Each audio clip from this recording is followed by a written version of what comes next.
You're listening to the Bathtub Refinishing Podcast. Powered by BathTubGuys Refinishing.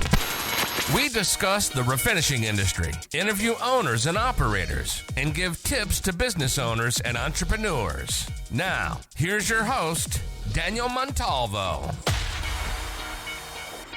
Hello, guys. I'm back, and I have a special guest with me. Say hi. Hi. Special guest. Well, yeah, I mean, reoccurring guest. You know, it's been a minute, but I've seen a lot of progress on your end. That's why I wanted to have you back to kind of discuss like the changes you guys have implemented and how it's affected your business and stuff like that. Yeah, you guys have been. It looks like you've been making some awesome changes too. So I'd love to talk to you about what you've been doing too. Awesome. Well, let's start with my first question for you, which is how's business been going in general for you? In general, business has been good. It's been really good. I don't think we've had a slow patch in a while. Okay. Which I don't know if you're familiar with like the Dallas-Fort Worth area. I don't know why you would be. Of course she wants to come hang out with me now. But Dallas-Fort Worth is like really booming right now, and we've been keeping busy, so it's been good. Okay. So that's really good. I mean, I do know that there's a lot of people moving over there, just like people moving to Florida, you know, people trying to escape the you guys. Yeah, it's really crazy here. I mean, you can just kind of even tell driving around just on the highways, like places that took me an hour to get to a couple of years ago were like 2+ hours to get to now because of all the traffic, but it's good for business. So I'm not going to complain too much. It's good for actually being able to like hone my service area down a little bit too. Yeah, that's good too. I mean, working closer to home and stuff like that, of course. Yeah. So what are some like specific changes you guys have implemented? Well, we've done and undone a lot of things the last, it's been like 6 months or something since we've talked. So the biggest thing is we've kind of had to come together more as business partners, change our mindset a little bit about things, kind of be more on the same page and work as a team instead of two individuals, which I feel like that's kind of how we were operating a lot in last year. So we had to have a couple like serious chats about what our goals were. I mean, things business partners should be doing anyway, but we just kind of had fallen off on doing. Figure out our goals, figure out, where we want to be 6 months, a year, 2 years from now. So that kind of time of last year is a little bit like fuzzy to me because I feel like we did so much all at the same time. But the first thing I really did was I sat down and I ran all of our numbers like for the business. So every lead we were getting for the last 2 years, I ran all these numbers. So where our leads are coming from, conversion rates, how many people are visiting our website, how many of those were contacting us. Like I put together like a 20-page report on the business for the last 2 years, and we use that as kind of like a framework for moving forward. So one of the big things is that I was kind of at the end of my expertise on a lot of marketing stuff. Like I was running our website and managing that. And I don't really know anything about SEO or, Google Analytics or anything. So we did hire somebody to build us a new website. and handle our SEO. And unfortunately, we did actually end that relationship with her yesterday. Okay. So that's one of the things we did that ended. Is there a specific reason why? Yeah, she just was not under. We're such a niche industry, you know, and she just was not getting it. Okay. I had to have a bunch of talks with her about like wording of things on our website and how like she was doing like Google posts and stuff for us. And it was all, she kept saying remodeling and new and all this stuff. And I was like, don't know. I don't know how I can explain further to you what we do. Like, you have our old website to go off of. I gave her a bunch of other refinisher websites to go off of. And it was just like, we were getting a lot of inquiries for like remodeling work. Okay. And it just, it wasn't what you needed. We had it. We were just, we wanted to have a conversation with her on it today. We were supposed to, but she wanted to have it a little bit sooner. But it kind of turned into like she was telling us that we expect too much of her and we don't give her enough time to work. And we probably contacted her once a month in the last 6 months to like kind of be like, hey, can you like tweak this? I feel like we've been very reasonable about it, but like she kind of went off and was just like, you know, you expect too much of me. I can't do everything you want me to do. I got you. And it just kind of turned into this type of thing where we were like, okay, we can't work with you actually if this is how you're going to respond to simple inquiries. So we're kind of trying to figure out how to handle that moving forward. I mean, it might be just a case like of what you said. She doesn't really know, and she probably doesn't. Maybe she doesn't want to admit that she doesn't fully understand it. And you know, some people are like that, or maybe she just wanted you to drop her so she didn't have to do it. There are people like that. We felt like that. Like I think she just, and she kept saying how much extra work she had to put into us because we're niche. Mm-hmm. She's like, I'm losing money on you because I have to put so much work in to get you noticed. And we were like, well, then charge us more, but don't complain. Like that's fine. If we're 6 months in and you like are realizing this specific niche is a little more complicated than like a general remodeler or a painter or something, and you need to do more work, like we're fine with that. Just communicate that to us instead of getting frustrated about it. So the thing with me, it just wasn't a fit. Gotcha. The thing with me and that is that I don't buy that as an excuse, because in my eyes, if you really think about it, like, wouldn't it be harder for you to get noticed in a crowded field? Like, there's 1,000 painters down the fucking road. Like, there's way less refinishers. She probably just didn't want to go through the trouble of, learning what the keywords are, learning the verbiage. I think that was it. Mm-hmm. Yeah.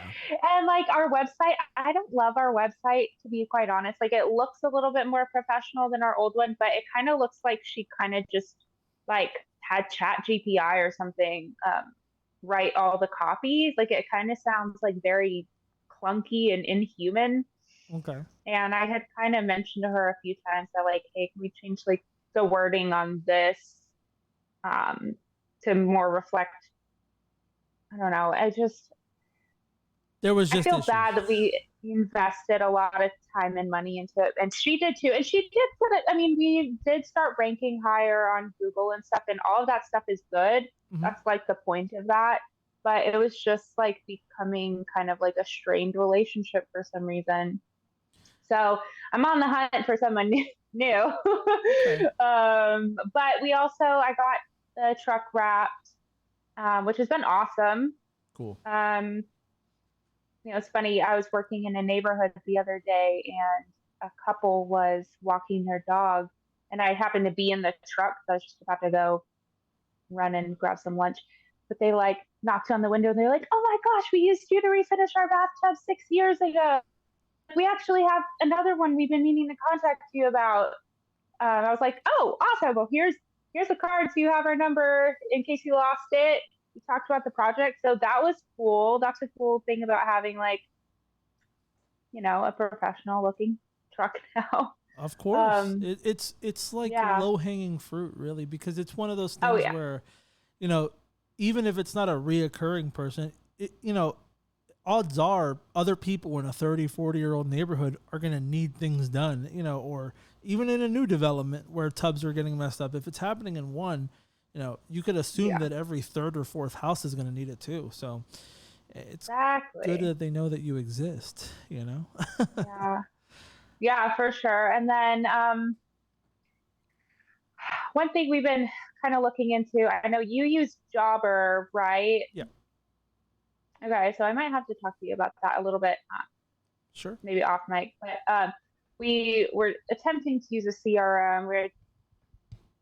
We started with House Call Pro, but just they were also not very niche specific or anything, so we kind of stopped doing that. And we're still doing like all our invoicing and stuff the old way, which we do still need to transition to something a little more all-inclusive and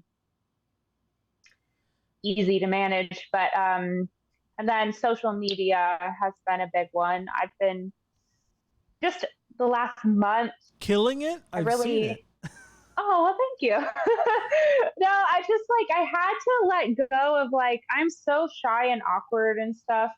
And I hate talking to a camera. It just feels so inauthentic, of course, forced to me. But I was just like, okay, look, I've got to kind of let that go, give it a month, see if this actually does anything to help. And I just started making more videos and trying to put my face out there more. And it really is so surprising how much that kind of thing helps. I was really not expecting that. We have people who have been following us, some people who I know have watched our stories and, liked our content for even a couple years. Mm-hmm.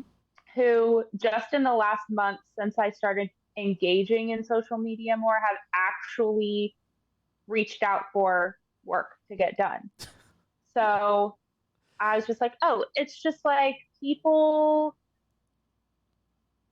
sometimes want to get to know who's going to come into their home, or once they feel like they know you, they're more excited to have work done by you, or that kind of thing. Mm-hmm. So it's helped the Instagram grow a lot, which is cool. But the real goal of that is to, turn it into real clients. So I think it's been effective for that too. But it's definitely something I'm going to keep doing and keep trying different things on. And now with Google, if you search a company that has a business profile, mm-hmm. they'll also pop up social media posts they'll pull it from Facebook, Instagram, and Twitter. So that's another added benefit, For Twitter, do you have a Twitter for the business? I used to be fairly active on it, but I stopped using it just because the character limited thing is annoying. Yeah. And also, I don't know. It's not really Twitter is more text-based too, so I don't know if it's the most effective. I've found that Instagram and Facebook mm-hmm. have been the most ones where I see the value in it. And also the Google My Business profile thing, that's cool too if you mm-hmm. put updates on there, because it'll show it, when someone searches you. Definitely. Definitely. So do you guys have a new website built? Yes. Yeah, we had one. We started the process. It took 6 months to build. Yeah. We started it back in the summer of last year, and they finished it in November or December. Oh, wow. Like that. And yeah, we had a new website built from the ground up, because I've heard experiences of people who they'll do this. There's this new type of website setup where basically you pay a flat rate and they'll make you a website, and they'll also like do like your internet marketing stuff with like Google ads and stuff, but it's like a monthly fee you pay, and the website isn't owned by you, and the ad like accounts and shit aren't owned by you. And actually a friend of mine, Jonathan from Perfect Surface Glazing, his first website was a setup like that.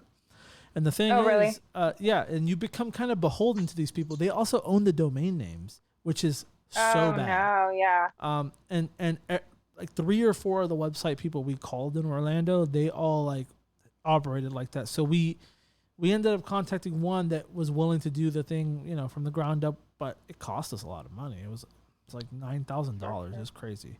But the cool thing about it is that all the custom stuff we wanted to add to it, they're more than willing. You know, we asked for like the picture sliders. We asked for specific things in the back end to make Google advertising easier for us, like conversion tracking and stuff like that. And everything we asked for, they did. So, you know, it was worth it, but it was expensive. So do you handle your like website analytics? Can you see all of that, or they send you like a report at the end of each month? So they will audit the website stuff for free, but I just look at Google Analytics because it's very accurate. So I'll look and see, you know, how many sessions we had or whatever, because it's tied. There's like a piece of code they put in the site, and then Google Analytics will be able to see all the data of who has been on the website, how long, what pages they're on the longest, which forms they're filling out. And then from there, I also added like there's a piece of code you could add to like a submit form, and then you can track that as a conversion in ads. So it'll tell you how many people are actually fully converting into a lead from who's coming onto your website, which is good to know. I mean, it's all about optimization and stuff like that, but it is a tedious thing, you know. That's one thing of the lady that you were mentioning. I'm sure it was a tedious ass task, because from everybody that I know who does that kind of a thing, it is like you got to babysit it. You know what I mean? Right. Yeah, and Google Ads is that way too, because it's always changing. Oh, for sure. Yeah. Yeah. Yeah. So it's interesting. We've kind of done like 2 steps forward, 1 step back type of thing for the last few months. But honestly, it's all been positive. Like even the negative stuff is kind of a learning experience. So I'm not mad about it, but the important thing is to start. I mean, not everything goes smoothly. Look, I'm going to tell you, because I haven't talked about it, because I haven't really done one. I got this thing with my tooth. I had to get it pulled out. I couldn't do the solo podcast I wanted to do, but man, we've been going through some crazy shit here because we hired like 2 different sets of people, and I've had to fire every single one of them. It's crazy. I mean, oh, really? Yeah. So we hired like a set of guys for a project last year, and none of them lasted. This last group, we hired about 9 people at one point. And oh, wow. You know, I kept them around longer than I needed to. Look, sometimes I feel like I need to prove to myself that I'm not crazy.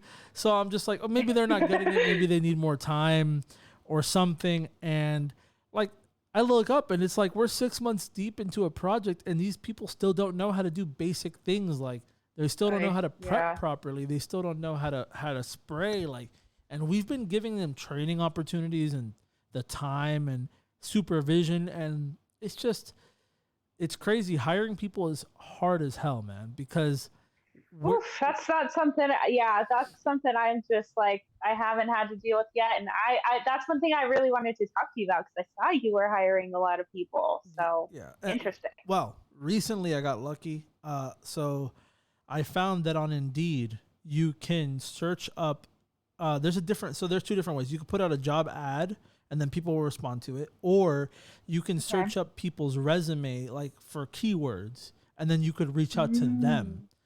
And I found 2 technicians. One of them has 11 years experience. It's actually a female. Her name is Brooke. And oh, cool. Yeah, and she has I guess significant other or something. I think they're going out.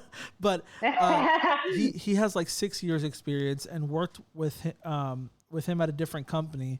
And she was telling me that, like, you know, I reached out to her and I was like asking her, you know, if she was interested in an opportunity here, and she was telling me how she's been working there for 11 years and like the work is inconsistent, and she was literally updating her resume that week because she was thinking about leaving, and she came along with us, and it's been pretty good so far. I mean, obviously there's those transitional hiccups, like from a place that did everything a certain way to like how we do things and stuff like that. But I tell you what, it beats the hell out of hiring new people who have no fucking idea what they're doing, man.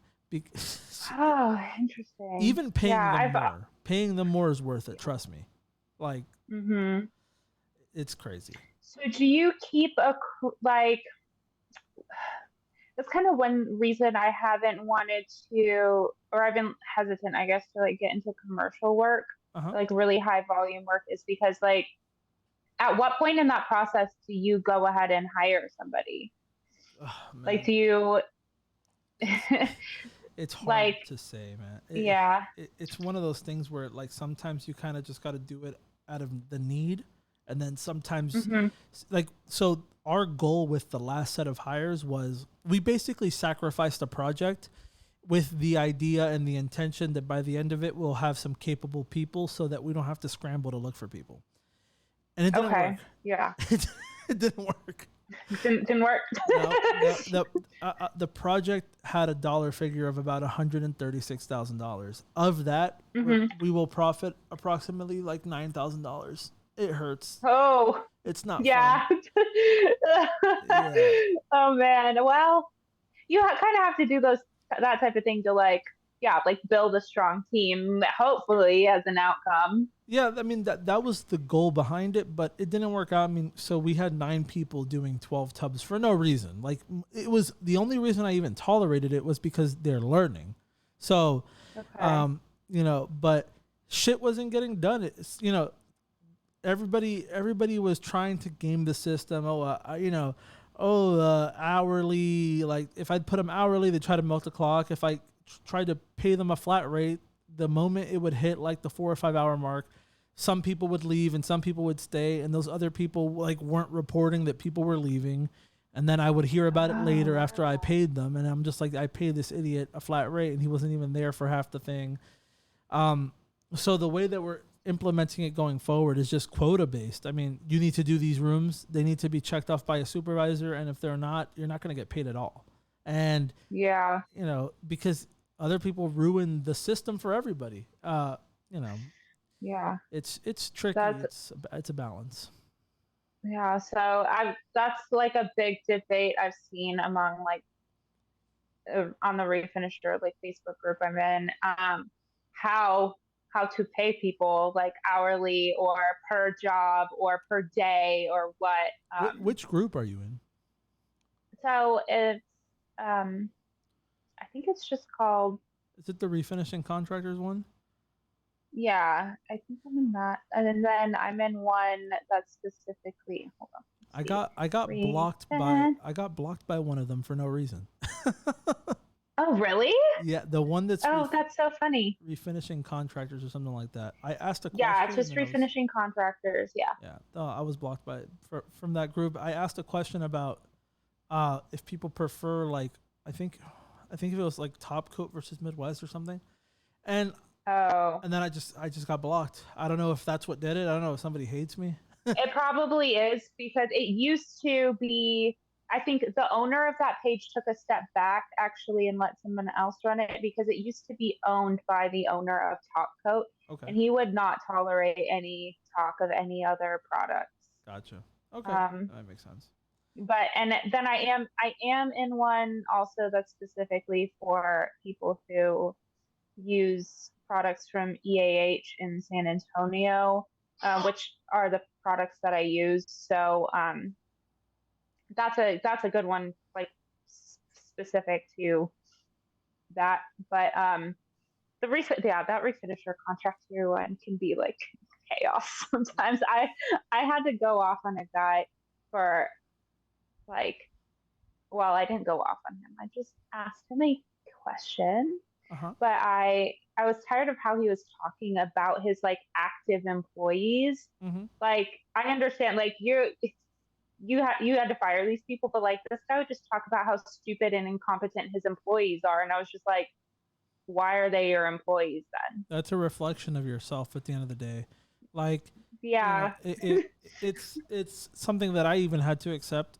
Part of it's my fault, and I know it. And so, but the thing is, I don't have time to be there myself all the time to micromanage it and make sure that like everything is. I mean, some people are just dumb.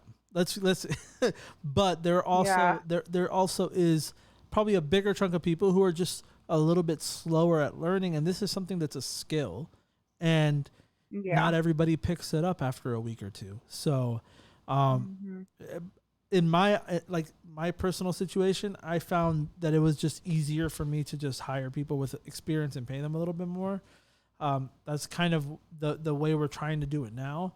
But still, I mean, sometimes even people with experience need to be supervised. I don't like talking bad about employees and stuff like that, especially if you're keeping them around. Like you said, why the hell keep them around if they suck so bad?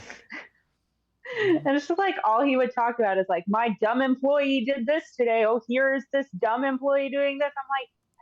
I'm like, but I like at the same time, it just rubbed me the wrong way because he would also like talk about how rich he is, and I'm like, these are the people who are making you rich, bud. Like, I don't know. He rubbed me the wrong way. I think he blocked me, but I'm still in that group. It's very valuable at times, but it also can be like a wild ride. He's compensating for something, it sounds like. Yeah. But that's where I learned about the crosslink stuff, which we've been using, and that stuff is really cool. That shit is awesome, man. Like, it's been surprising how well that it works, and we haven't had issues with fisheyes. I've heard some people say that, but I haven't had any issues. Our techs have had, I think, ditch primer. People who have issues with fisheye with that are like, because you're not supposed to use epoxy primer with it. You can actually like lose adhesion if you're using a primer on top of it. But I think that's it. When you put an epoxy primer on top of it, you can get a fisheye issue. Okay. So if you guys are not doing that, then it should be fine. Yeah, we're still etching, even though it doesn't need it. But what we're doing is, technically it's a no etch product. I just feel better about the clean. It needs to be clean anyway. Like it says, the tub needs to be thoroughly cleaned. I feel like the etch just is the best cleaner anyway. So might as well just clean it with the etch, wipe it down with alcohol, and then go ahead and put the crosslink on it. But it's also sped up the rate we can do jobs, and it's a noticeable difference. Like it doesn't just come off. Even if material is light on it, it won't just flake off. It's really remarkable. Like it's good stuff. Are you having your tech spray it or wipe it? We're wiping it on. The spraying, from what I've read, is better. Like if you're doing like tile, they say that it's better you get it more thorough on there. But what we've been doing is just I have them apply it once, wait like 3 or 5 minutes, and then apply it again. That way it's on there thoroughly. But the thing I like about it too is that when you apply it, it makes the surface really shiny, so you can see that it's on there, and then it's like really tacky, like a super glue. It's cool. Stuff works well. Yeah, that's cool. I'm glad you guys implemented that, because that's not this. We don't use that exact product. We use like BAH's version of that, the Power Bond, but they're both silane bonding agents, from my understanding.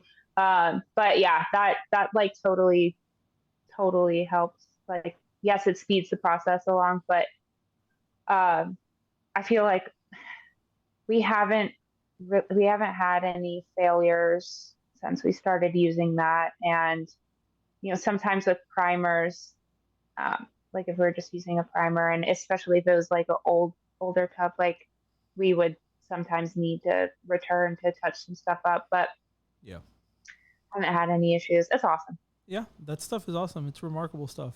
And I did some tests in the shop too, and I would try to run like a blade on it, and the blade would just crack. Like the stuff would just stay there. It was really cool. So yeah, that's one thing that we implemented, and so, I mean, we've been doing stuff as well. It's just good to be, just keep on moving forward, instead of just staying stagnant. I always like to try new things, whether it be on social media, whether it be, with the actual stuff itself, the material we use and stuff. A question that I had, so Out of everything that you've implemented, what do you think has helped the most? I do think social media has helped the most. Okay. I mean, and I also feel like it's helped me be more confident just in general, because I know that people have like most people, like when I contact them before the job, I always say like, hey, we're on Instagram and Facebook too, if you want to just like check out our work before I arrive and kind of get a feel for me and stuff. So I feel like that's helped even like my relationships with customers when I arrive at their homes. Like we kind of already have a rapport, and there's not that like awkward period where they're just like, I'm meeting you for the first time. Yep. And also I feel like it gives more awareness to like local contractors and stuff who haven't heard of this type of thing before, who don't know it's an option, or haven't met anyone who does it like quality. I've just been able to network a lot with new people. Like, I mean, I've had the Instagram and the Facebook page for a long time, but I've been really passive about it until recently. And just even the last month. And then two, I created that close friends list for stories so that I could I kind of hate like the gatekeepy nature of this industry sometimes. I think that's one of the things about it being such a niche thing, is like everyone wants to hoard their secrets. And I really used to have that mentality. Like, I'm not going to tell you what products I use because I don't want you to like use them too or whatever. But like, I just really feel like now kind of trying to have like a engagement with other refinishers and bounce ideas off of other people. And I just really feel like that's helped me a lot too, and kind of seeing what other people are doing and how I can implement different ideas and get feedback is always helpful. I really like that. It's also what it does too, believe it or not, even if you put a regular story, even if it's not the close friends one, or a post directed at other refinishers, if you're giving tips, advice, or even receiving tips or advice, it lets the consumer know that you're always looking to better, that if you don't have the answers, you're going to look for them.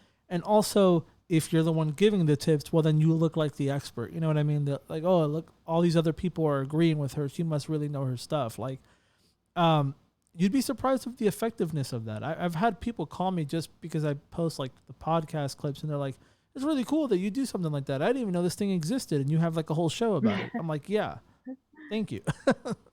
But yeah, that's good points. Yeah. And like what you said of the gatekeeping stuff, I've talked about that before. It is the reason that this is such a niche kind of industry.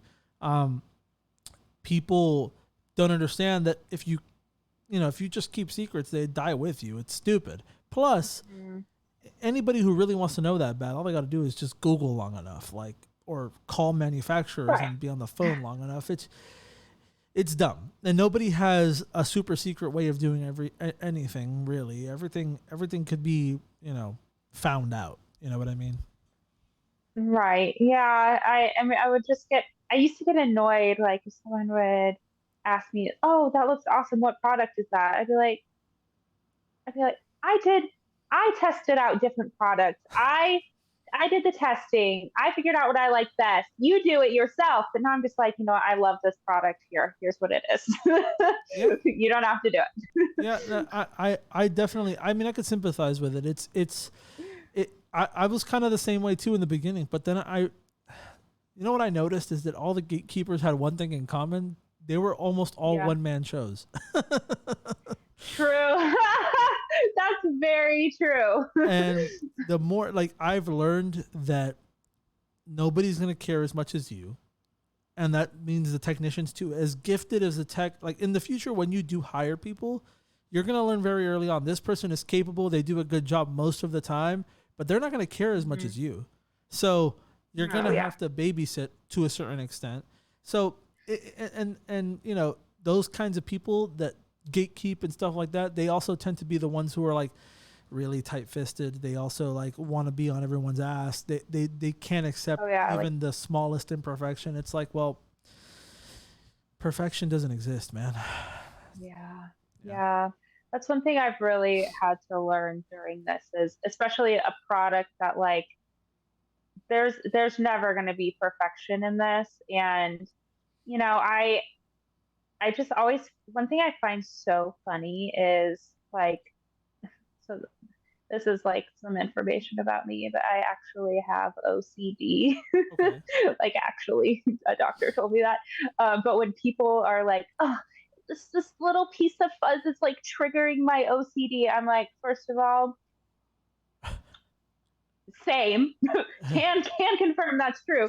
Second of all, sometimes this type of thing happens and it's going to be okay. But if I try to fix it, it might actually make it worse. So just leave it alone. If this little piece of dust doesn't come out after, you know, you're using it for a while, I'll come back and polish it out. But like, I used to get like the fear in my heart of people being like, oh, there's little imperfections in this. Like I've had to just let that go and be like, yeah, it's not going to be perfect. And guess what? That imperfection is why you don't have to spend $5,000 to redo your bathroom. You're welcome. Like it's crazy, like how people, they don't see like that, regardless of like a little piece of lint. Number one, it can get fixed. Number two, you're saving all this money, my man. Like I could come back and fix that in a second. It's okay. You know, we used to get this thing where people would flip the fuck out. Like, people would flip the fuck out if, like, they went into the bathroom and saw, like, the primer that's a different color than the top coat. Yeah. Like, you got the wrong color. It's like, chill out, dude. You don't even know what you're talking about. Like, I'm not glazing your bathtub green. It's a self-etching primer. Calm down. Yeah, like, they'll flip out, man. I've had that before. People don't really know. That's part of it too, and that's part of the gatekeeping thing that we talked about. It's people don't know what to expect because people hide behind closed doors and don't share anything, and people don't know about the industry. There's people who have used us a bunch of times and still don't fully understand like how this thing even works. They just know that it's a thing. Like, so no, it does. Yeah, it's having the information out there. You know, that's important. Yeah. To kind of further answer your question too, another thing that I've been implementing that has been really effective is making connections with bath and kitchen showroom owners. Okay. We get so much recurring work from several different renovation companies, and it's just because I kind of make it a point to, if I'm in the area and I have enough time, drop in with a business card and say, hey, I don't know if you have someone who does this or if you have any use for it, but here's my info, here's what we do. And like almost immediately they're like, oh yeah, I have work for you, like right now. That's another thing that like I had to talk myself into doing for like months before I did it for the first time. I was like, you are so weird just walking in here and trying to talk to somebody. They don't want your business. They're remodelers. They don't need this, but they do. Yeah. It's been great. There's people on a budget, and a lot of remodelers don't do refinishing, and some of them don't even know it's a thing. So if they can offer a low cost version, add $100 on top of it for the client, and you get paid your price, it doesn't really matter. Like, it's still getting done. Yeah. You know. So. Yeah, and you know, like a lot of the times it'll be, you know, they'll replace the surround and I'll, you know, do the tubs. It's a nice cast iron tub, or they'll they'll be installing the flooring, but the customer doesn't have a budget for flooring and tub and tile. So we'll do the tub and tile. I mean, it's great. That's something that I would really encourage other refinishers to do. Just go introduce yourself at bath and kitchen showrooms. I do need to do it more because I still, even though I know it works and I know, like, I still have to talk myself into going every time. But I mean, there's one guy who I've done like 3 jobs for him just, in the last 2 weeks. That's different awesome. Clients. It's good. So social media and just literally just making human connections with other people. Yep. And everything is built off connections. But, a lot of people think that you need to get in front of the billionaire that owns the corporation. No, you just need to put yourself out there. And sometimes even a sales rep knows the guy to put you in contact with, and you make those connections. And like you said, it pays off. And that's kind of the same way we get hotels is similar. We just go to a bunch of them and introduce ourselves. We go to events where they're at, and try to make the connections, and then you eventually build the trust with them, and they'll be like, okay, well, we'll have you do this project. And before you know it, you're doing a whole bunch of them.